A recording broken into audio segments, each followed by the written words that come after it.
कि वो देश के सभी विपक्षी नेताओं से मुलाकात करेंगे, सारे राजनीतिक दलों से मुलाकात करेंगे, और जब ये काला कानून राज्य हम अगर आपने सरकार बना ली तो पहले खरीद फरोख्त करके आपकी सरकार गिराएंगे।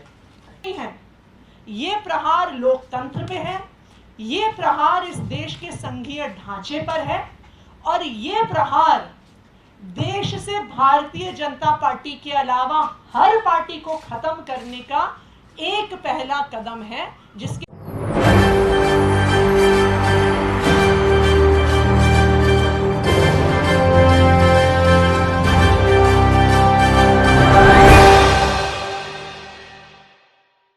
नमस्कार, SPN 9 न्यूज देख रहे हैं आप। आपके साथ मैं हूं मानसी जायसवाल।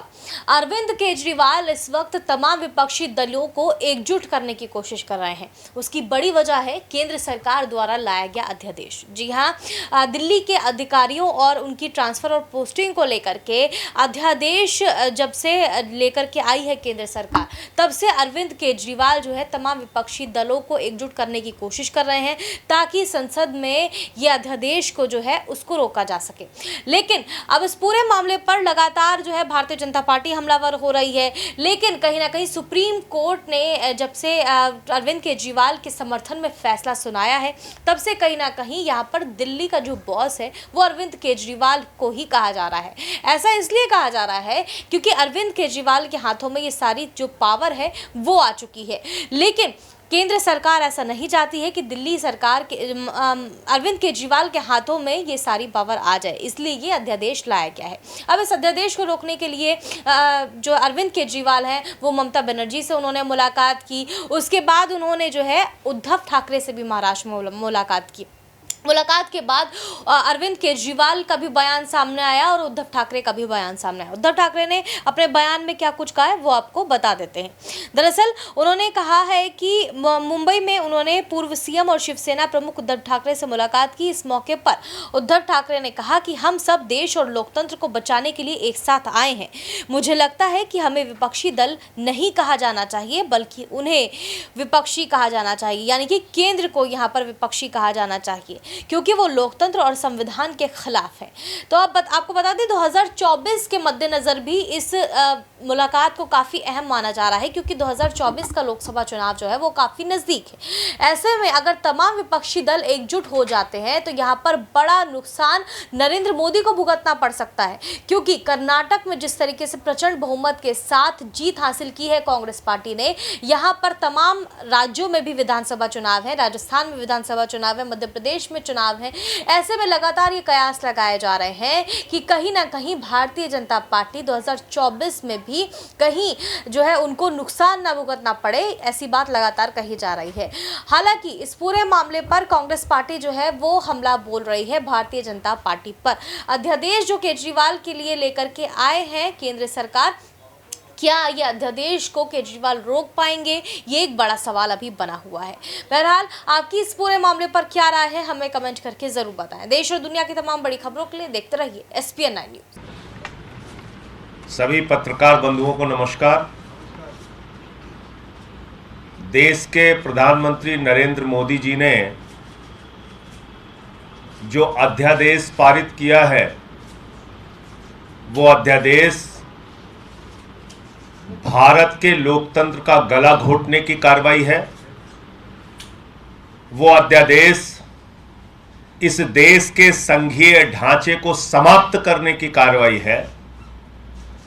वो अध्यादेश बाबा साहब डॉक्टर भीमराव अंबेडकर के द्वारा लिखे गए संविधान को खत्म करने की कार्रवाई है, और सबसे बढ़कर भारत के सर्वोच्च न्यायालय के 5 जजों के फैसले को पलटने की कार्रवाई है। इससे स्पष्ट हो गया कि भारतीय जनता पार्टी और नरेंद्र मोदी जी ना तो देश का संविधान मानते हैं, ना भारत का लोकतंत्र मानते हैं, ना देश के संघीय ढांचे में उनका कोई यकीन है, और ना ही भारत के सर्वोच्च न्यायालय को मानते हैं।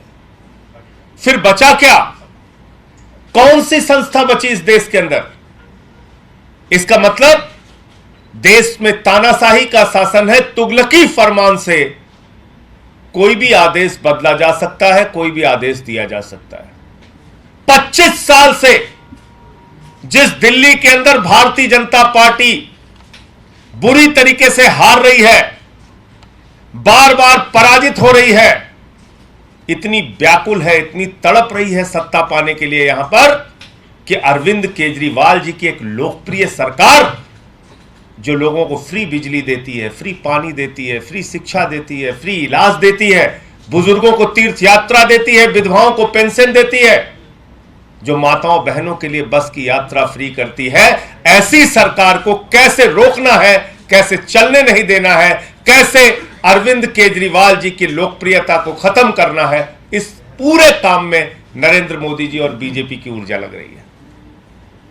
और ये जो अध्यादेश है, अलोकतांत्रिक, असंवैधानिक, भारत के संघीय ढांचे को खत्म करने वाला, इसके लिए दिल्ली के मुख्यमंत्री और पार्टी के राष्ट्रीय अध्यक्ष अरविंद केजरीवाल जी ने कहा है कि वो देश के सभी विपक्षी नेताओं से मुलाकात करेंगे, सारे राजनीतिक दलों से मुलाकात करेंगे, और जब ये काला कानून राज्यसभा के अंदर आएगा, जहां पर बीजेपी का बहुमत नहीं है, वहां सारी विपक्षी पार्टियों को मिलाकर इस बिल को वहां पर गिराने के लिए सबको एकजुट करने का प्रयास करेंगे। और इसी क्रम में मुख्यमंत्री अरविंद केजरीवाल जी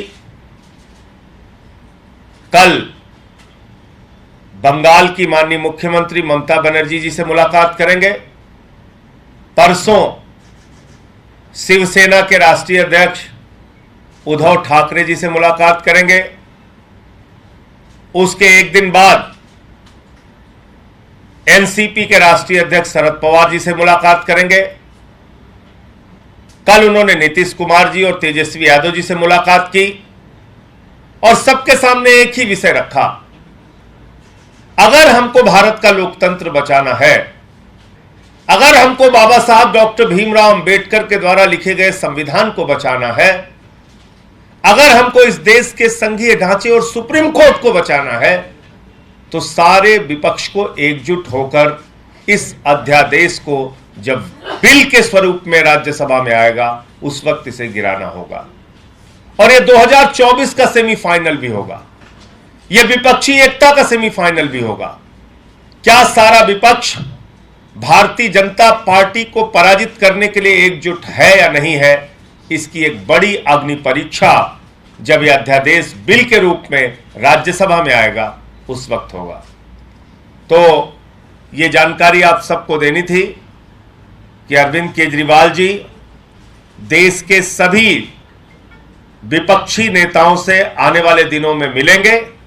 अभी 3 कार्यक्रम उनके तय हुए हैं, एक बंगाल की मुख्यमंत्री ममता बनर्जी जी से, दूसरा महाराष्ट्र के पूर्व मुख्यमंत्री उद्धव ठाकरे जी से, तीसरा एनसीपी के राष्ट्रीय अध्यक्ष शरद पवार जी से, और सबको एकजुट करके इस बिल को, इस काले कानून को गिराने के लिए वो प्रयास करेंगे, उन सबसे मुलाकात करेंगे।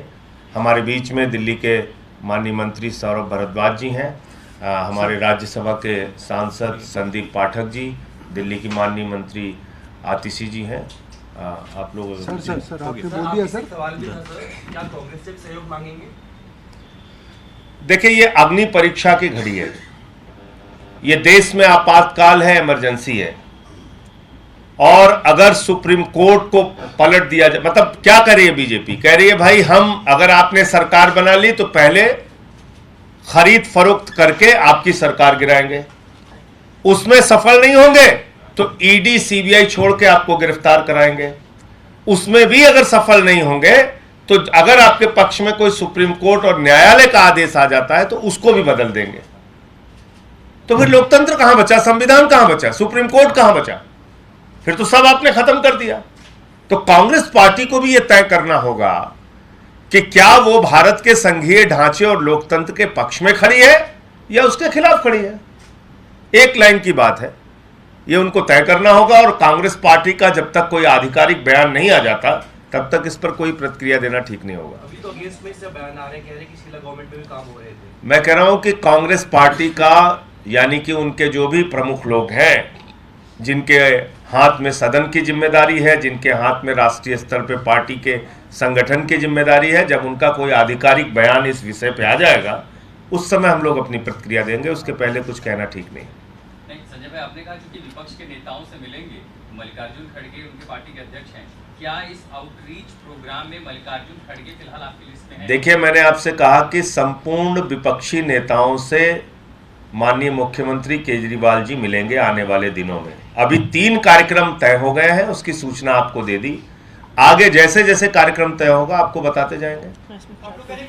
एक सेकंड में देखिए, ये किसी एक पार्टी का मुद्दा नहीं है, ये सिर्फ दिल्ली का मुद्दा भी नहीं है।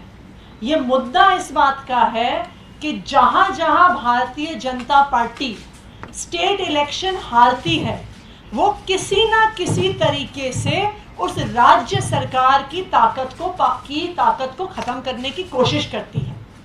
चाहे वो विधायकों की खरीद फरोख्त से हो, चाहे ईडी सीबीआई छोड़ने से हो, नहीं तो गवर्नर के ऑफिस का, लेफ्टिनेंट गवर्नर के ऑफिस का मिसयूज करके हो, या ऐसा अनकॉन्स्टिट्यूशनल ऑर्डिनेंस लाके हो जो इस देश के डेमोक्रेटिक फेडरल स्ट्रक्चर को अंडरमाइन कर देता है। अगर केंद्र सरकार एक चुनी हुई सरकार की एक संविधान द्वारा दी गई ताकत को वापस लेने की कोशिश कर सकती है, तो दिल्ली तो शुरुआत है, इसके बाद ये किसी भी राज्य में हो सकता है। और हम ये देख भी रहे हैं, जो प्रयोग भारतीय जनता पार्टी ने दिल्ली में लेफ्टिनेंट गवर्नर के साथ किया, वही प्रयोग वो फुल स्टेट्स में गवर्नर्स के साथ भी कर रहे हैं। जहां जहां पर जिस राज्य में भारतीय जनता पार्टी की सरकार नहीं है, चाहे वहां पे कांग्रेस की सरकार हो, आम आदमी पार्टी की सरकार हो, टीएमसी की सरकार हो, वहां पे गवर्नर्स को इस्तेमाल करके चुनी हुई सरकारों की ताकत छीनने की कोशिश करी जा रही है।